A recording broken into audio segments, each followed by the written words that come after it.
Bonjour à tous, je vais vous parler aujourd'hui des vies antérieures de notre âme et de comment je vais, moi, par tous les outils dont je dispose, aller explorer les vies antérieures et surtout à quoi ça sert dans notre vie actuelle. Donc une vie antérieure, déjà, ça part du principe qu'on croit au fait que notre âme a une existence qui va au-delà de notre simple vie de mortel, d'humain, et que cette âme perdure dans le temps et dans l'espace.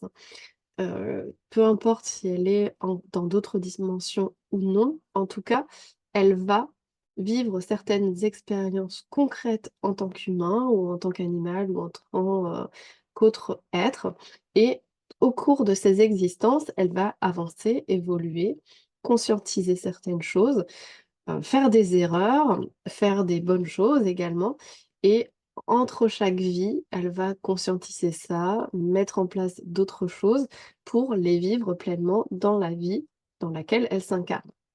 Donc, on part du principe que cette âme a une existence éternelle quasi, qui va évoluer, avancer, prendre, sens au fur et à mesure des vies qu'elle va expérimenter. Par ce principe-là, on va considérer que nous, en tant qu'humains actuellement, on est une âme qui est incarnée dans un corps, qui a des choses à réaliser dans ce corps, dans cette vie-là. Elle a des missions, elle a un chemin à suivre, elle a tout un tas de choses à expérimenter. Elle peut également faire des erreurs, mais de ces erreurs, elle va apprendre et normalement, elle a dû apprendre déjà des erreurs passées. Pourquoi on va aller explorer, analyser, observer les vies antérieures? Quel est l'intérêt?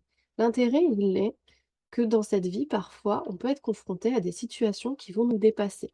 Des situations qui nous dépassent pourquoi? Soit parce que on en a marre clairement de vivre tout le temps, tout le temps, tout le temps les mêmes schémas alors que on essaye nous-mêmes de changer certaines choses, de changer de comportement, de changer d'attitude, de changer d'environnement et on se retrouve confronté à ces mêmes événements, à ces répétitions, à ces cycles presque infernaux parfois et on ne comprend pas et c'est là parfois que du coup ces vies antérieures prennent tout leur sens et l'exploration de ces vies antérieures prennent tout leur sens. Comment? Tout simplement en vous amenant à répéter des choses que vous avez déjà vécues dans le passé ou en ravivant des mémoires que vous n'avez plus en termes de mémoire consciente, mais des mémoires inconscientes, des mémoires de votre âme qui se ravivent face à des situations ou qui vous amènent à avoir des comportements différents. Et quand on va aller explorer les vies antérieures, on va aller voir les explications, ce qu'on a vécu, avec un regard bienveillant et aussi un regard de, non pas d'identification, c'est-à-dire de se dire «Oh, j'ai été ça, j'ai souffert, j'ai fait du mal, etc.» Il n'y a plus ce jugement-là puisque ce n'est plus nous, on est quelqu'un de différent, qui réalise des choses différentes et qui est différent. On peut être une femme dans le passé, un homme actuellement, on a pu être un animal, on a pu être quelqu'un qui a été un bourreau, on a pu aussi être quelqu'un qui a été humain et dans l'aide humanitaire, etc. Mais il y a certaines choses qu'on n'a pas réussi à dépasser, à avancer, à transmuter. Et donc, dans cette vie-là, on est confronté à des situations pour dépasser ce qu'on n'a pas pu réaliser dans le passé, ou changer certaines choses, ou simplement comprendre certaines choses aussi. Donc, l'exploration de la vie antérieure va avoir un intérêt en situation de blocage, en situation aussi de mieux se comprendre, des choses qu'on ne comprend pas, qu'on n'arrive pas à analyser en nous. Elles peuvent trouver une explication dans ces vies antérieures et le but, ce n'est pas non plus d'aller explorer la vie antérieure, dans le passé pour vivre dans sa tête, vivre dans le passé et ne plus vivre quelque chose dans notre vie actuelle. Bien évidemment, l'exploration de la vie antérieure doit toujours servir nos intérêts dans cette vie actuelle parce que c'est celle que nous vivons et nous sommes pleinement incarnés. Donc même si notre âme est grande et qu'elle est merveilleuse et qu'on sent qu'elle est bonne, Ça n'empêche que dans cette vie, on doit réaliser des choses et on doit mettre en place un certain nombre d'éléments et c'est en ça que la, la conscience, l'analyse de ce qu'on a vécu par le passé va nous aider. Et aussi, on va pouvoir libérer des mémoires, donc à la fois des mémoires qui pourraient nous booster, nous donner une aide supplémentaire pour, avancer, affronter des situations et cetera, mais aussi pour limiter des mémoires bloquantes parce que dans les vies du passé, on a pu vivre des traumatismes qui vont, dans cette vie-ci, parfois être un frein à notre avancée. Donc comment j'explore les vies antérieures? Ça, je le fais de plusieurs manières et vraiment en fonction de comment je le ressens, de la situation et cetera. Donc il y a toujours de la numérologie dans ce que je fais. C'est mon pilier, un peu mon support parce qu'il y a un côté très terre à terre dans la numérologie qui me plaît beaucoup et qui est concret finalement. Donc je vais me baser sur la numérologie, sur votre date de naissance, mais pas que évidemment et par ces biais-là, je vais aller analyser les points à dépasser, les points bloquants, les schémas qui se répètent, et cetera. Et ensuite, je vais me connecter à vos vies antérieures. Alors, je ne vais pas aller voir toutes vos vies. Vous pouvez en avoir eu 50, 100, 200, 500. Donc, évidemment, je ne vais pas me prendre un shot de mémoire comme ça dans ma tête, mais il y a vraiment aller en fonction d'une situation, en fonction d'un blocage, en fonction de ce que vous vivez actuellement et ce dont vous avez besoin. Je vais aller voir dans les vies antérieures, dans quelques vies antérieures, ce qui peut expliquer ce que vous vivez là et ce qui peut et ce qui doit être transmuté, être libéré aussi. Donc, dans cette exploration, je vais le faire soit juste en me connectant à votre âme, donc c'est une forme de recentrage où moi, je me mets en mode, channeling, c'est-à-dire que je me déplace légèrement de moi-même. Je suis là pour noter les informations, mon mental est là, mais je laisse la place à tout ce que je vais ressentir, tout ce que je vais visualiser de votre vie passée ou de vos vies passées. Donc concrètement, ça peut être des phrases, des mots, ça peut être, des situations où je vous vois en tant qu'homme, en tant que femme, en tant qu'enfant, en tant que vieillard, vieille dame et cetera en fonction de la situation.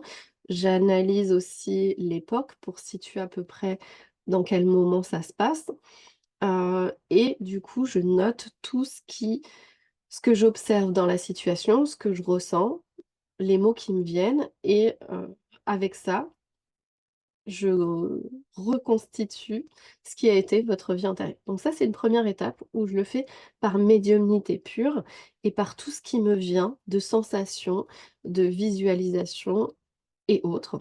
Donc ça, c'est un premier élément. Après, je demande, en fonction de ce qui est à libérer, je demande une libération de ces mémoires et toujours avec votre accord évidemment, puisque c'est votre vie, c'est votre âme et donc c'est vous qui assumez les demandes que vous faites, que ce soit des libérations, des blocages ou des vœux, c'est vous qui les faites. Donc ça, c'est un premier moyen pour moi d'aller analyser, explorer vos vies antérieures. Il y a la numérologie qui vient en support à ça, évidemment, derrière. Ensuite, un autre moyen que j'utilise, c'est le pendule. Donc le pendule, c'est avec des cadrans. Je vais aller, vérifier des informations. Voir si j'ai, des informations sur si vous étiez un homme, une femme, l'époque et cetera. Donc avec le pendule, ça va être plus précis pour certaines informations. Parfois, c'est combiné avec des visions pour moi, mais ça vient appuyer certaines choses. Donc des fois, quand j'ai juste du ressenti pur, mais que j'ai des doutes sur certaines choses, je vais aller vérifier dans mon ressenti corporel, mais aussi parfois avec le pendule. Donc le pendule, c'est un moyen plus méthodique d'aller explorer sa vie intérieure. Et enfin, la troisième méthode que j'utilise pour l'exploration des vies antérieures et l'observation, ça va être le rêve éveillé. Le rêve éveillé, c'est quoi? C'est une forme d'hypnose, d'état d'hypnose, sauf que on n'entre pas en état d'hypnose, on entre par le biais du rêve éveillé. Donc vous restez conscient tout le long du processus et c'est un échange où vous allez être en état de conscience modifié et où vous allez vous-même explorer la vie antérieure que vous avez vécue ou les vies antérieures. Et si je le fais pour quelqu'un, parce qu'il y a des personnes qui peuvent avoir peur de ce processus-là, peur de s'endormir, de ne pas se rappeler, et cetera. Donc je le fais pour la personne, donc c'est moi qui me mets dans cet état et je converse avec mon moi, en mode rêve éveillé et je vais aller explorer la vie antérieure et décrire tout ce que je vois, tout ce que je ressens, et cetera. Donc c'est une forme de transition entre la médiumnité pure et du coup, en passant par le rêve, on peut avoir aussi une forme de fluidité qui s'opère, qu'elle soit au niveau symbolique ou au niveau de la vie antérieure. Alors, on va avoir beaucoup d'informations. Et la particularité du rêve éveillé, c'est que par ce processus-là, je peux vous faire vivre à vous ces vies antérieures, non pas pour que vous viviez dans le passé, mais pour que vous conscientisez tout ce que vous avez à réaliser dans cette vie actuelle et tout ce qui pourrait bloquer dans le passé pour vous empêcher d'avancer finalement dans cette vie actuelle. Donc le but, il est vraiment de se focaliser sur votre vie actuelle. La vie antérieure, c'est pas, pour nourrir l'ego, c'est pas pour dire: «Ah, j'ai été un grand chef par le passé, j'ai été, riche ou autre, on s'en fiche puisque là, c'est plus d'actualité. Vous êtes qui vous êtes aujourd'hui et c'est ça qui est important et ce qui est important avant tout, c'est de vous aider à avancer, peu importe, le domaine dans lequel vous avez besoin. Donc voilà en quoi c'est intéressant d'aller vivre, explorer sa vie intérieure, les libérer, conscientiser certaines choses et évidemment, si vous êtes intéressé par ces expériences, que ce soit par un soin de libération karmique, une exploration simple par curiosité, pour libérer certains schémas ou pour vivre vous-même par le rêve éveillé une expérience d'exploration de vie intérieure, vous pouvez me contacter et je vous répondrai avec plaisir et on pourra convenir d'un rendez-vous. Donc voilà pour les vies antérieures. J'espère que cela vous a intéressé, que ça vous a ouvert un peu l'esprit sur comment fonctionnaient les vies antérieures et à quoi ça servait d'aller, les explorer. Alors j'ai oublié de parler des annales akashiques. Je le fais aussi par les annales akashiques, mais c'est tellement plus, ritualisé que, c'est pas forcément la méthode qui me plaît le plus. Évidemment, si c'est vous qui décidez que je passe par les annales akashiques, je le ferai. Le principe des annales akashiques, c'est qu'on fait une prière avant, qu'on va aller explorer, la grande bibliothèque de toutes les mémoires et on va aller ouvrir en quelque sorte votre livre à vous avec les mémoires qu'il y a dedans et aller, voir ce qu'il y a dedans. Mais ce mode d'atteinte des vies antérieures, c'est pas celui qui me convient le plus, donc c'est pas celui que j'utilise, au quotidien. Mais en tout cas, si vous, ça vous intéresse, je peux le faire par ce moyen-là. Voilà pour les vies antérieures, je vous souhaite une très bonne journée et à très vite. N'hésitez pas à poser vos questions en dessous, j'y répondrai avec plaisir.